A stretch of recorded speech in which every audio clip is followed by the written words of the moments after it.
Ceci est un livre audio autogénéré par Google. Chapitre 1 Population et territoire en France dans les années 2000. 1. Un vaste territoire faiblement peuplé en Europe. 1. Le peuplement modéré de la France dans l'ensemble européen. Une première caractéristique des territoires français tient à leur faible densité moyenne par rapport aux pays voisins de l'Hexagone, à l'exception de l'Espagne. La Belgique est 3 fois plus dense que la France, l'Allemagne et le Royaume-Uni le sont 2 fois plus. Figure 1.1. Population et densité de la France métropolitaine parmi ses pays voisins. 1.2. Des niveaux de densité extrêmes dont l'éventail s'élargit. Les densités régionales sont non seulement très contrastées, mais leur éventail s'élargit au fil du temps. Considérant l'écart entre la région la moins dense et la région la plus dense, la France apparaît en Europe comme le pays des extrêmes, davantage même que l'Espagne, qui connaît pourtant un faible peuplement dû en partie à la sécheresse sur ce haut plateau hercynien qu'est la Meseta. Ces caractères extrêmes et les écarts qu'ils impliquent, avec par 12 populations et territoires de France en 2030. Exemple, 1. Absence de régions de niveau intermédiaire entre l'Île-de-France et les autres, donne à la France une structure démographique régionale assez particulière. Figure 1.2. Les 22 régions de France métropolitaine classées par densité décroissante. De surcroît, les écarts s'accentuent. Par exemple, au recensement de 1962, un écart maximum de densité entre les régions métropolitaines n'est que de 684 entre 1 Île-de-France, 705 km², et la Corse, 21 km², ou, si l'on considère seulement les régions continentales, de 662 entre l'Île-de-France et le Limousin, 43 km². En 1990, ces écarts s'élèvent respectivement à 859 et 844, puis en 1999 à 882 et 870. Ils passent en 2005 à 914 et 903. Figure 1.3. Densité de population des 22 régions de France métropolitaine. Malgré sa densité limitée, la France connaît des problèmes de maîtrise du foncier. 1.3. Paradoxalement, des problèmes de foncier. En dépit de la faible densité relative de la France, dans de nombreuses villes, y compris dans certains pôles ruraux, se pose de manière aiguë la question de la disponibilité ou du prix du foncier. De façon générale, les secteurs bien dotés, infrastructures, services, etc., en comparaison de leur environnement voient le prix du foncier augmenter, notamment lorsque prévaut une situation de rationnement, situation résultant sur certains territoires des décisions d'urbanisme. Parfois, lorsque le prix du foncier augmente, la concurrence entre les différents acteurs s'accroît au détriment du logement et au profit des acteurs économiques.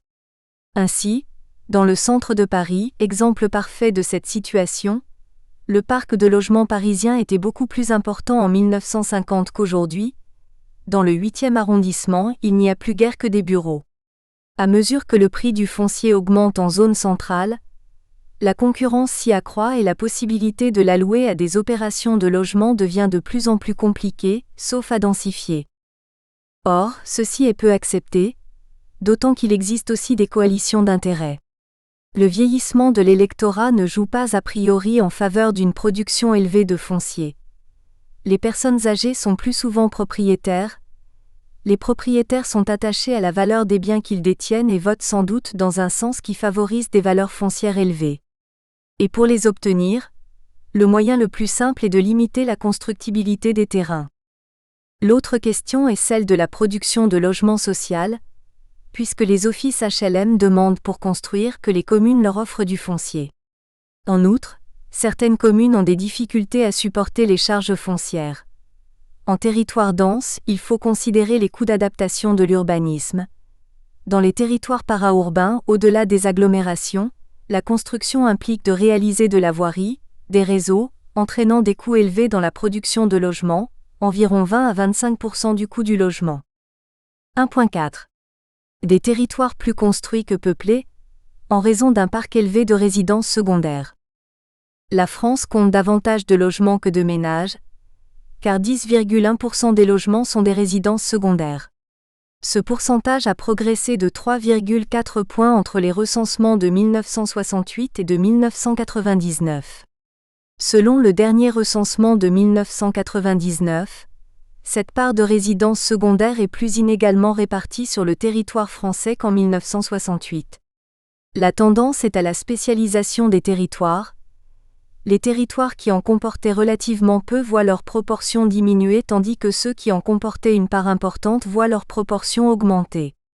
Les territoires où les résidences secondaires ont un fort impact sur le logement sont ceux de toute la façade atlantique, le sud-ouest intérieur, avec une sorte de crête allant de la Charente au Gard en passant par le sud et l'ouest du Massif central, le Massif alpin, le Massif pyrénéen ainsi plus globalement que le Massif central et le Jura, mais de manière moins marquée. Figure 1.4, proportion des résidences secondaires en France métropolitaine.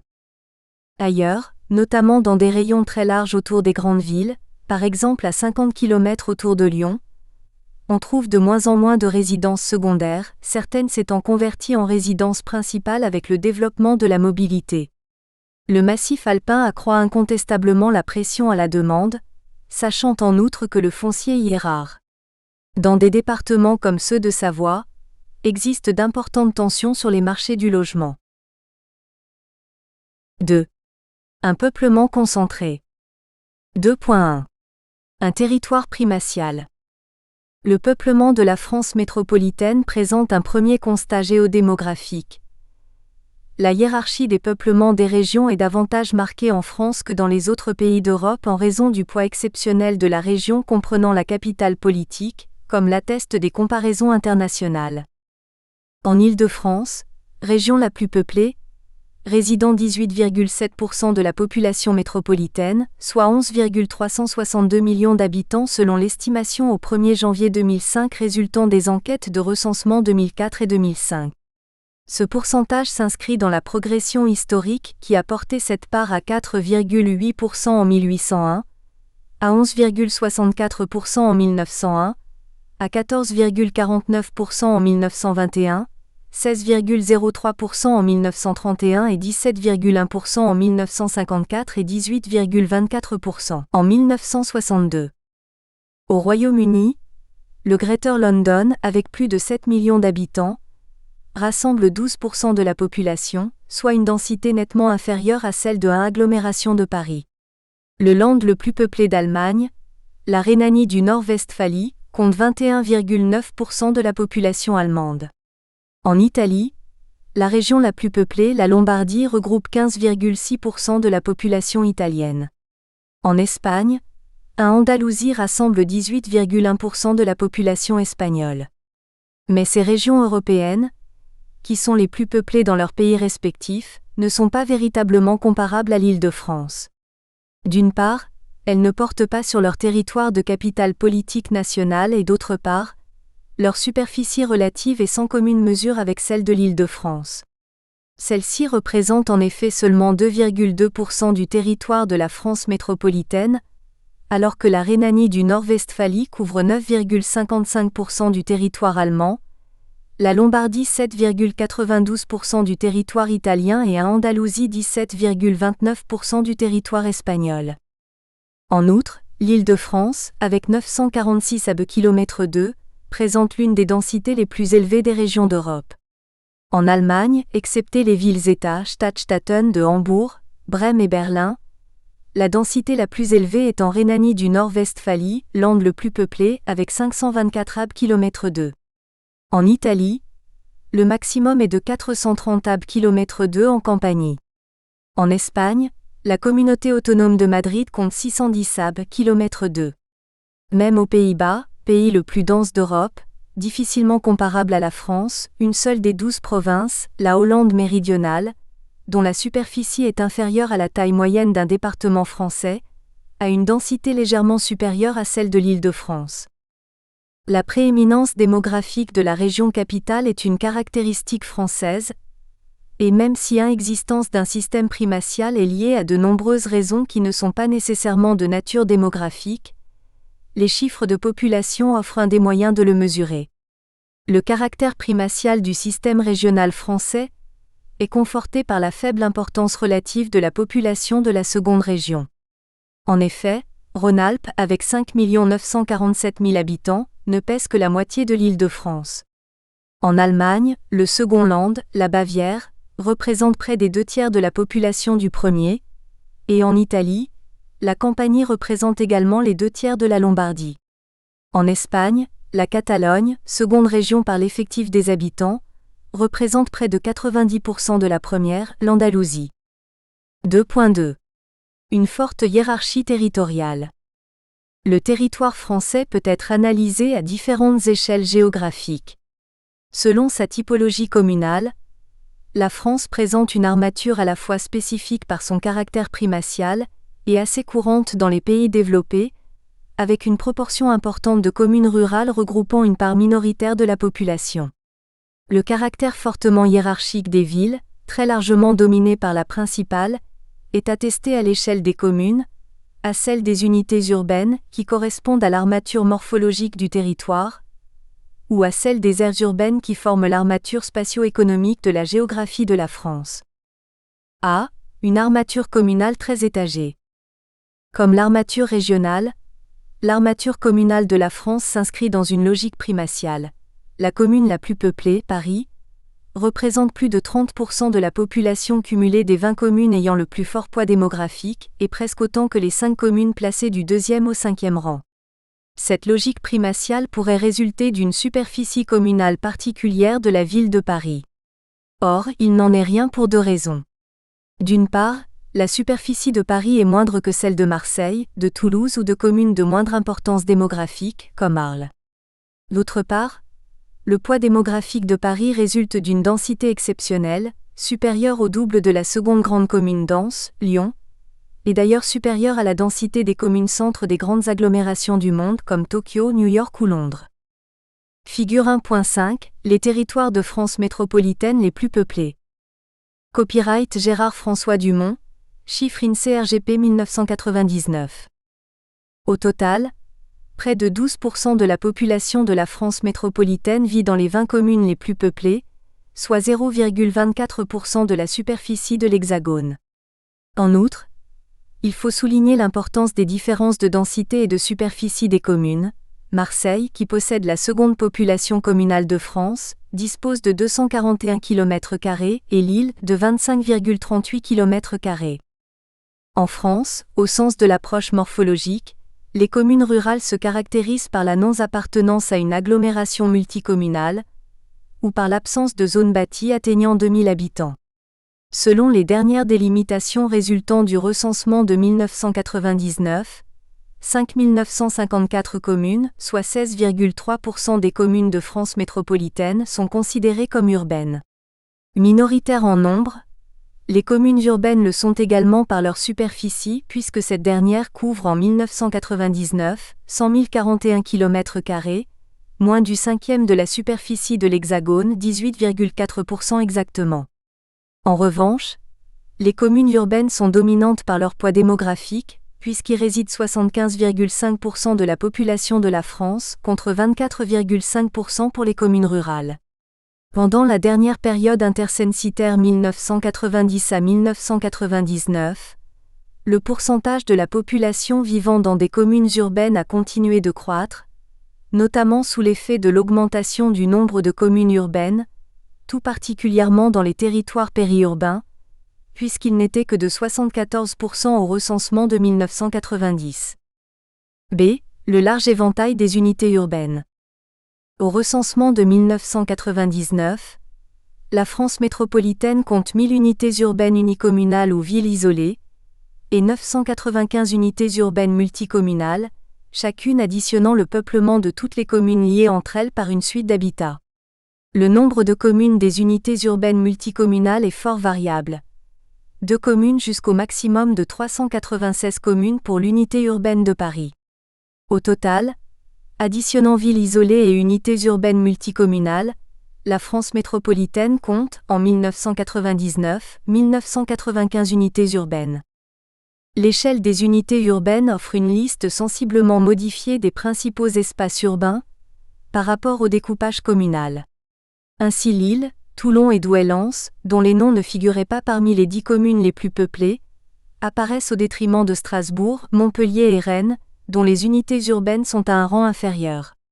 En particulier, Lille, non incluse dans les 10 premières communes, classe son unité urbaine au 4e rang français derrière Paris, Marseille, Aix-en-Provence et Lyon, et donc parmi les 4 unités urbaines millionnaires que compte la France.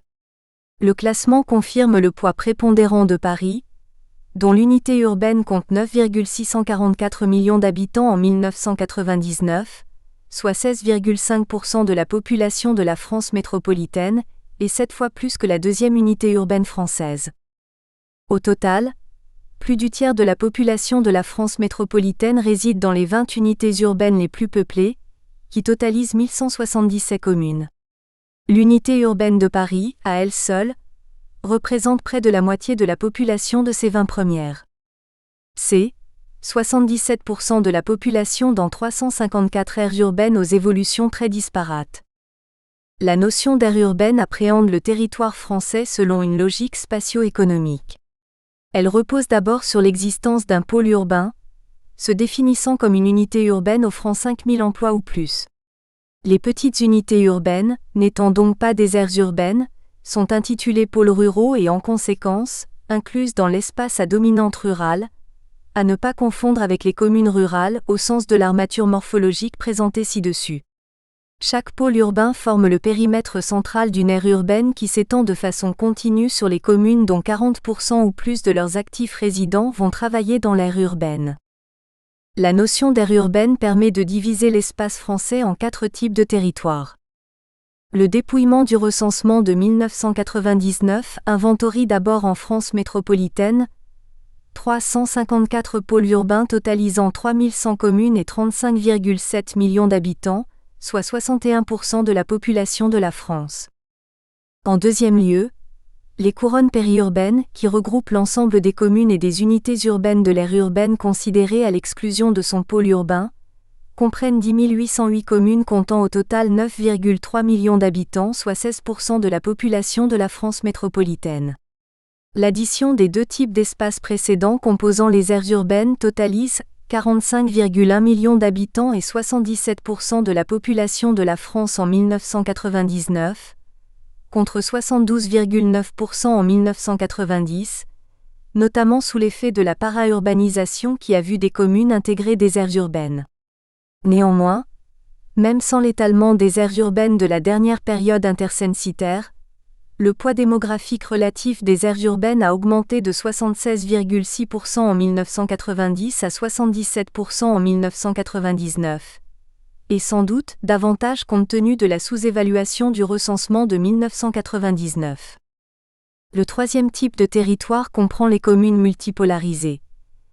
Il s'agit de communes ou d'unités urbaines situées hors des aires urbaines, dont au moins 40% de la population résidente ayant un emploi travaille dans plusieurs aires urbaines, sans atteindre ce seuil avec une seule d'entre elles, et qui forment avec elles un ensemble d'un seul tenant.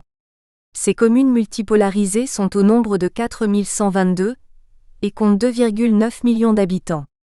L'addition des pôles urbains, de leur couronne périurbaine et des communes multipolarisées compose l'espace à dominante urbaine, qui diffère de l'espace urbain tel que précédemment défini en termes morphologiques. La concentration de la population dans les aires urbaines se constate dans toutes les régions, mais est particulièrement symptomatique dans le bassin parisien. En effet, l'aire urbaine de Paris est désormais davantage peuplée que la région Île-de-France. Elle couvre la quasi-totalité de la région et s'étend dans plusieurs départements voisins comme l'Oise, l'Eure, l'Eure-et-Loir ou le Loiret. Cette aire urbaine dominante est près de 7 fois plus peuplée que la deuxième, Lyon. La concentration de la population, tant au sein des aires urbaines qu'à celui de l'ensemble de l'espace à dominante urbaine, s'accentue donc globalement, mais l'évolution des aires urbaines est très différenciée. Une première catégorie comprend 112 aires urbaines, donc près du tiers, qui perdent, dans leur territoire de délimitation 1999, des habitants entre 1990 et 1999. Dans la deuxième catégorie, comptant également un autre tiers des aires urbaines, 106 exactement, la croissance est positive mais inférieure à la moyenne nationale. À l'opposé, La troisième catégorie compte 143 aires urbaines à croissance démographique supérieure à la moyenne nationale. Le nombre de communes du quatrième type de territoire, selon l'approche spatio-économique, l'espace à dominante rurale, s'élève en 1999 à 18 535 contre 23 341 en 1990. Cet espace totalise 10,55 millions d'habitants, soit seulement 18% de la population en 1999, contre 23,6%, 13,38 millions d'habitants dans sa délimitation 1990. Pour les communes faisant partie de cet espace en 1999 et y étant déjà en 1990, le taux annuel moyen d'accroissement 1990 à 1999 est nettement inférieur à la moyenne nationale. 0,07% contre 0,37%. Ce faible taux résulte d'un mouvement naturel négatif, lié au vieillissement de la population et à un faible indice de fécondité, et d'un mouvement migratoire positif compensant l'excédent des décès sur les naissances, notamment grâce à l'apport de retraités. 3. Les évolutions différenciées des 6 France. Le système d'information statistique ne permettra de connaître de façon définitive les taux d'accroissement naturel et migratoire des territoires, y compris pour le début des années 2000, qu'en 2009, mais les résultats des années 1990 demeurent intéressants car ils soulignent les grandes diversités territoriales. Reprenons la méthode des 6 France et ses résultats. Considérée à l'échelle des départements, la répartition de la population de la France évolue profondément. Par exemple, dans la dernière période intercensitaire 1990 à 1999, des départements gagnent des habitants, d'autres en perdent. Une analyse affinée permet de distinguer 6 évolutions dissemblables, divisant la France en 6 catégories territoriales. 3.1. Départements gagnants ou se dépeuplant. Une première distinction permet d'opposer, en métropole, 73 départements en croissance démographique et 23 en dépeuplement. Aux deux extrêmes, se trouve la Haute-Garonne avec 120 376 habitants supplémentaires en 9 ans, et Paris à la fois commune et département, avec 27 177 habitants en moins. Outre la Haute-Garonne, 2 autres départements comptent une variation absolue de population de plus de 100 000 habitants, la Seine-et-Marne et l'Hérault. Parmi les perdants se distinguent des départements qui avaient connu une haute activité industrielle, comme la Loire ou la Saône-et-Loire, et différents départements ruraux comme la Haute-Marne, la Nièvre, le Cantal, la Creuse. Cette distinction première entre les départements dont la population augmente et ceux où elle diminue doit être approfondie. En effet, les causes des évolutions se combinent de façon diverse, conduisant à proposer une typologie de 6 France différentes, les 3 premières bénéficiant d'une variation positive de population et les 3 autres subissant une variation négative. 3.2. Les doublements gagnants.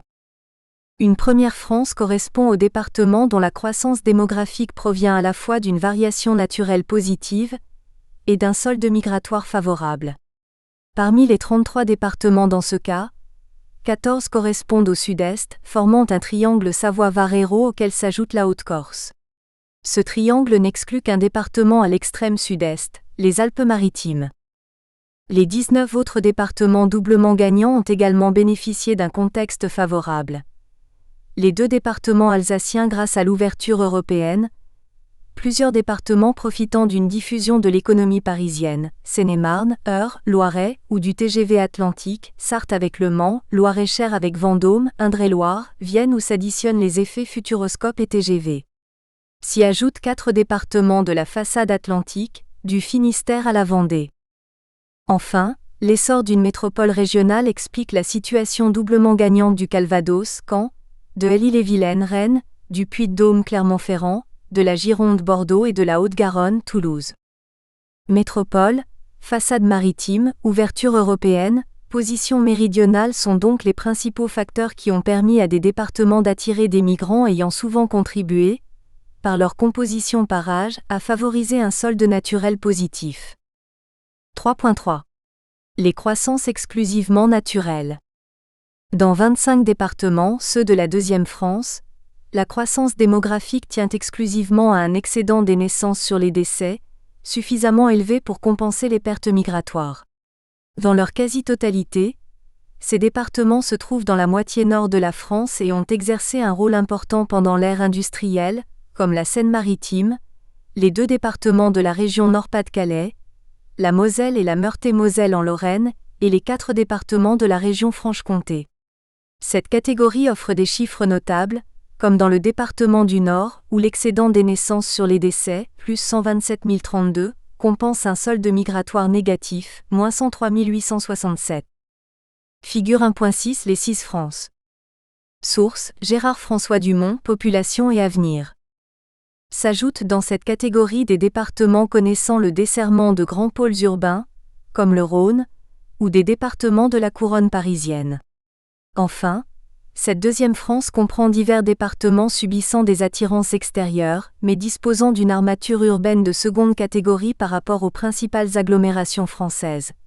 Il s'agit de la Marne, de l'Aube, de la Côte d'Or, de la Manche, de la Mayenne et du Maine-et-Loire. 3.4. Les croissances exclusivement migratoires.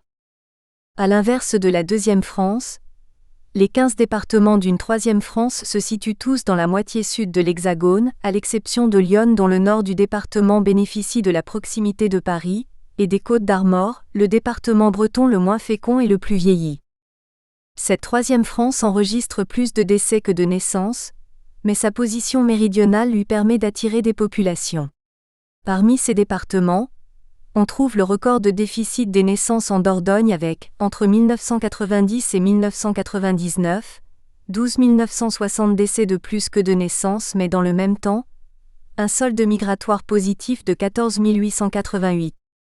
L'attirance est plus intense lorsqu'il existe une façade littorale, comme dans les Alpes-Maritimes, l'Aude, les Pyrénées-Orientales, les Pyrénées-Atlantiques, les Landes ou la Charente-Maritime. Ailleurs, l'attraction sur les populations est parfois stimulée par le contexte régional de proximité d'une grande agglomération, comme pour l'Ariège, le Tarn ou la Haute-Loire. En Lozère s'exerce l'effet d'un certain désenclavement vis-à-vis de l'aire de Montpellier. Comme les départements en croissance démographique, ceux qui sont en décroissance démographique s'inscrivent dans 3 catégories différentes. 3.5. Le dépeuplement exclusivement migratoire. Les populations de 10 départements diminuent exclusivement en raison de pertes migratoires non compensées par des soldes naturels positifs. La variation absolue négative la plus importante de cette 4e France concerne Paris. À l'exception de la Loire, qui subit une émigration industrielle, les départements de cette catégorie se caractérisent par une proportion de population rurale supérieure à la moyenne et corrélativement, par l'absence de pôles urbains ou par des pôles urbains relativement modestes. C'est le cas, d'une part, de 5 départements contigus, l'Aisne, les Ardennes, la Meuse, la Haute-Marne et les Vosges, et d'autre part, de l'Orne, des Deux-Sèvres et de la Corse du Sud. 3.6. Le dépeuplement exclusivement naturel.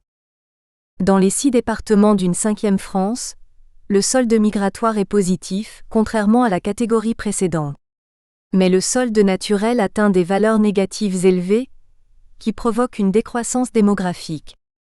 L'excédent des décès sur les naissances se constate dans un contexte de fécondité abaissée, mais surtout en raison d'une composition par âge vieilli, dépendant notamment d'un système migratoire caractérisé plutôt par le départ de jeunes et par la venue de retraités.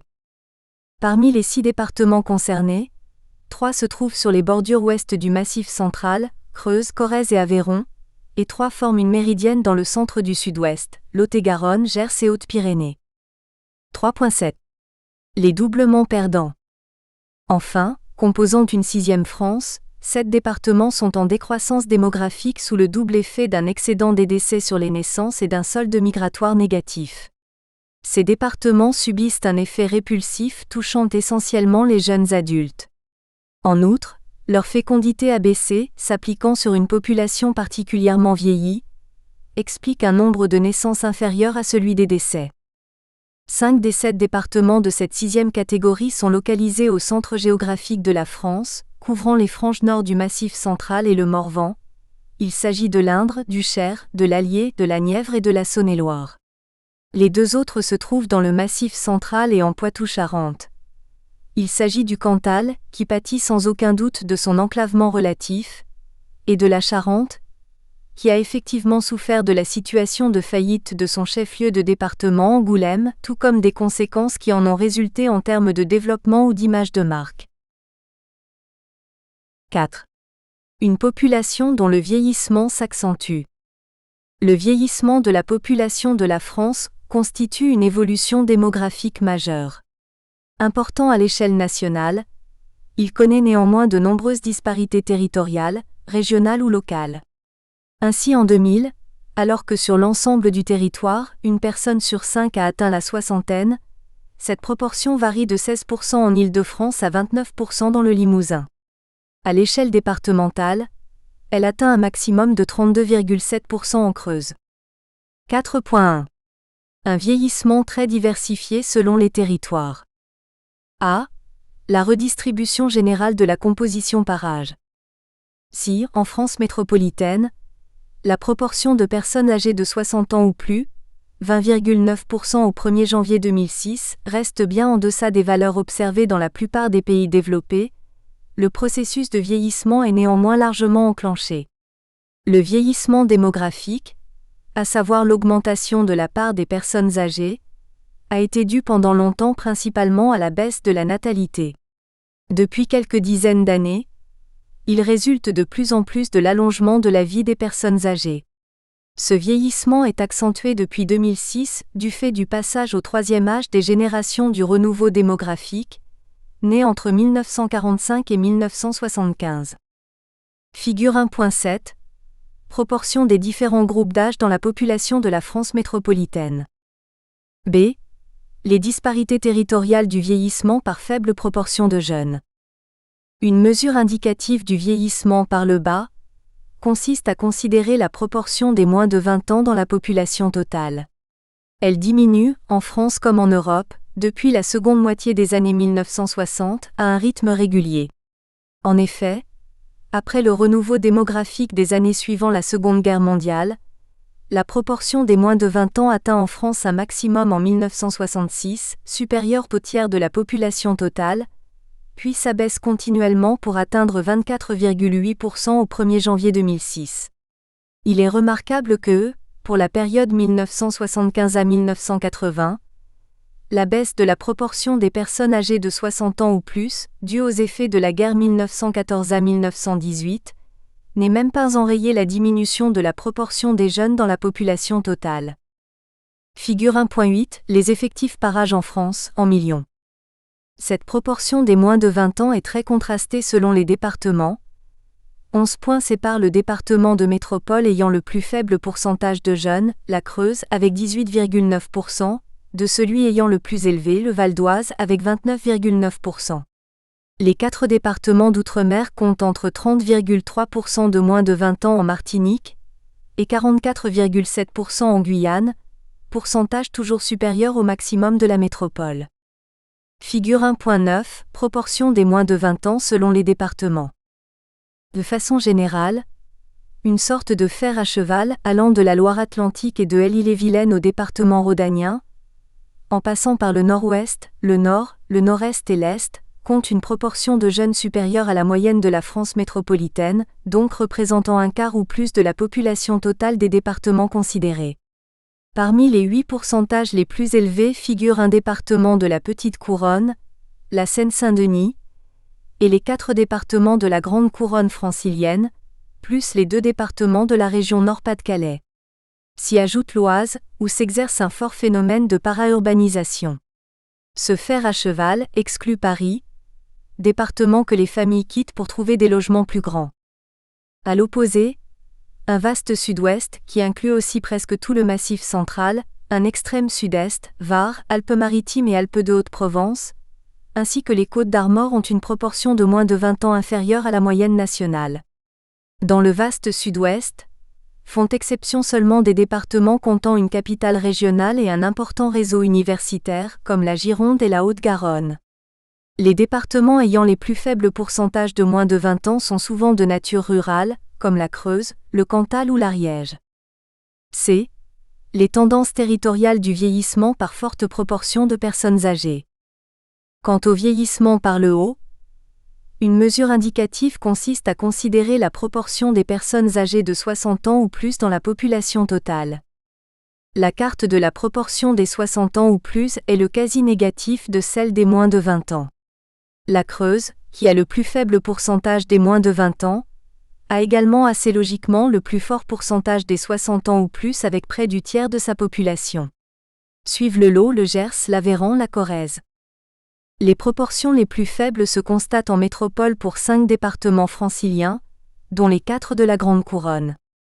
Dans plusieurs régions, comme le Midi-Pyrénées, l'Aquitaine, la Bretagne ou la Bourgogne, la proportion des 60 ans ou plus est relativement moindre, les départements sièges de capitales régionales bénéficiant notamment d'un attrait universitaire. Figure 1.10, proportion des 60 ans ou plus selon les départements. Nous espérons que vous avez apprécié cet aperçu. Pour continuer à écouter ce livre audio sur Google Play Livres, utilisez le lien dans la description de la vidéo.